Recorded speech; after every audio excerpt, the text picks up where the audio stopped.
Assalamu alaikum wa rahmatullah. Uwa barkanmu da sake kasancewa a cikin sabon bidiyon namu na yau. To bidiyon namu na yau zan nuna maka yadda ake ma mutum sharri a mai ƙazafi a saman WhatsApp da dai sauran makamantansu. To ina son kafin in nuna muku, idan wanga ne farkon ziyartar ka channel ɗin, kai ƙasa ka danna mana alamar subscribe, sannan sai ka danna mana ƙararrawar sanarwa domin samun sababbin shirye-shiryen mu akan lokaci. Idan bidiyon ya burge ku sai ku danna mishi alamar like. Za ku iya share ɗin wannan bidiyo ɗin ga 'yan uwanku da abokan arziki domin su masu gani su amfana. Sannan yana gabatar muku da wata sabuwar channel wadda na ɗaga mai suna Rabe Fasaha TV. Rabe Fasaha TV ita ba za ta ci gaba da kawo muku bidiyoyi irin waɗannan. Idan baka samu bidiyon da kake so a nan wurin ba, idan ka diba Rabe Fasaha TV insha Allah za ka samu. To mu je kai tsaye cikin bidiyon namu.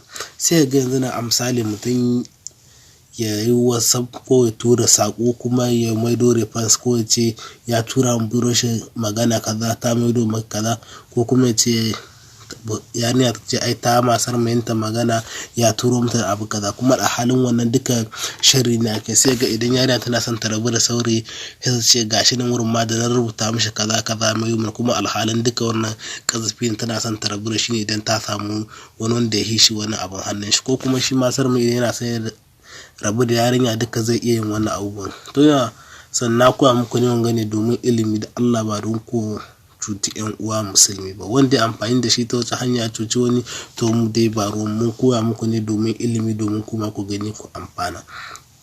Za mu yi amfani da wani application, gashi nan wannan shine application ɗin wannan.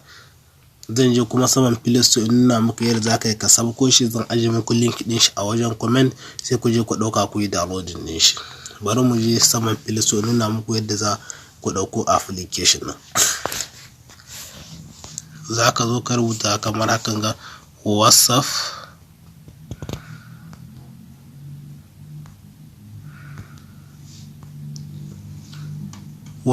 prank.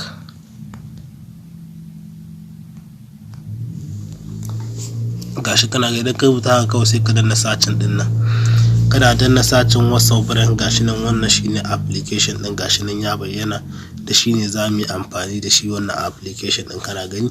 To idan ka danna ka yi install din shi da komai da komai, ka yi install din shi, to sai ka bude shi. To ne yanzu da ya ja already na riga na dauko shi dan saboda kan bidiyon na mai tsawo, yanzu kawai zan bude shi ne kai tsaye mu je mu fara amfani da shi.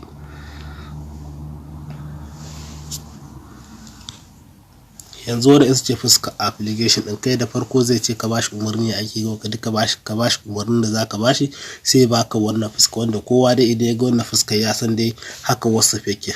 Ga status, ga afel me da sauransu duka can, da kyamara da me da sauransu. To abu na farko zaka yi sai ka zo ka taba akan wannan alama plus din, wannan plus din da ke nan wurin ƙasa, sai ka zo sai ka taba akan ta kamar haka. Idan ka taba akan wannan plus din, sai ka zo sai ka taba akan wannan zaɓin farko, akan wannan zaɓin sai ka zo sai ka taba akan shi, sai ka taba shi kamar haka. Idan ka taba shi buɗe ma kamar haka, wannan zaɓin na farko wannan, sai ka zo ka sa sunan mutumin, kamar a misali ko ka sa sunan yarinya ko kuma duka dai yadda kake so. A misali bari ku gani,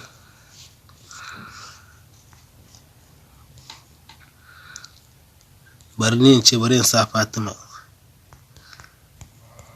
Kuna gani na sa Fatima. To sai nan wurin wannan zaɓin na biyu, sai ka zo ka sa foto, kama a ce a misali wanda kake son kama dai haka da a ce kana da foton shi.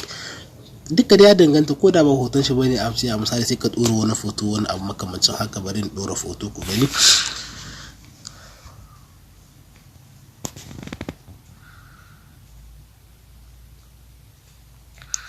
Yanzu nan gashi kuna gani kai tsaye ya zo kan kalilin ɗin, ya ce mu zaɓi foto mu ɗora. To a misali bari in ga wani foto zan ɗora. To bari in ɗora wannan foton misali wannan. Gashi nan kuna gani kai tsaye foton gashi can ya hau. Sai in zo nan wurin sai ka kukkunna, nan wurin sai ka kukkunna. Idan ka kukkunna sai ka zo ka zanna, gashi na karwata yan registry ɗin wannan, gashi nan kuna gani. sai ka zo sai ka kunna yan registry din.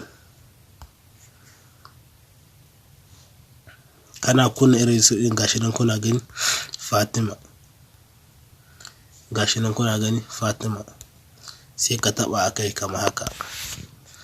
So zan ina taba ga sunan Fatima nan ya bayyana da wancan foton a misali, to bari in ce mata assalam. To gashi nan wannan zaɓin na sai in taba akan wannan, inda ne zan tura sai in taba akan wannan wurin, inda ne zan tura sai in taba akan wannan gashi sun ya ta yi assalam kuma hatta daga to sai ta bai wurin da wasiƙa kuma wa alaikum salam. Gashi nan kuna gani, to tunda maidawa ce za a yi, tunda kaga wajen da zaka tura nan wurin ka taba bisa wannan, to tunda maido maka ne za a yi sai ka taba akan nan wurin wannan zaɓin. Gashi nan kuna gani wa alaikum salam, ni na tura kuma na maido, amma can kuna ga sunan Fatima ne, to sai in ce ya kike,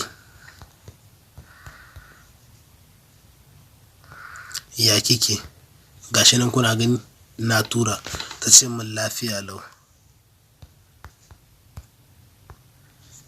lau kuna gani, sai ka taba akan nan wurin.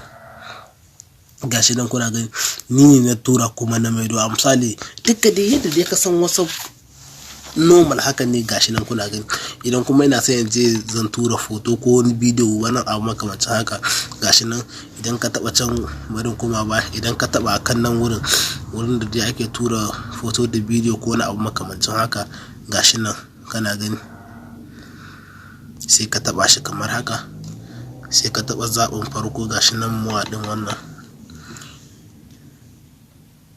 kana taba shi ne zai kawo ka cikin gallery ɗinka kamar haka, ce ka zaɓi abin da kake so ka tura, ko foto ko wani abu makamancin haka ko bidiyo, duka dai ya danganta da abin da kake so. A misali bari in gami zan tura, misali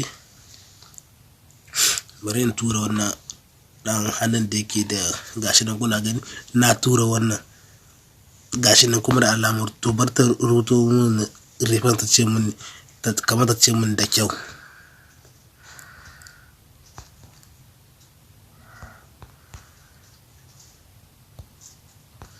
Ka gani yayi kyau, sai ka taba akan nan, gashi nan kuna gani ta rubuto mun rifan ta ce yayi kyau. To a ta haka ne ake bi ana ma mutane kazafi, a ce gashi nan kudi ba wani na ce mai kaza, ce mana kaza, kuma alhalin kai ne ka kirkira abun, ba wanda kake tare da shi bane zaka ci wannan ba. Yan uwa kakka ba dai wata hanya dan Allah domin ka cutar da yan uwa musulmi, mun koyi muku ne domin ilimi, domin kuma ku amfana. Kar ku manta da danna mana alamar subscribe, sannan ina gabatar muku da sabuwar channel din mai suna Rabe Fasaha TV, wanda za ta ci gaba da kawo muku bidiyoyi irin wannan, za ta ba ku gudunmawa sosai 100 bisa 100 kamar yadda kuke ba mu gudunmawa a koda yaushe. A sha kallo.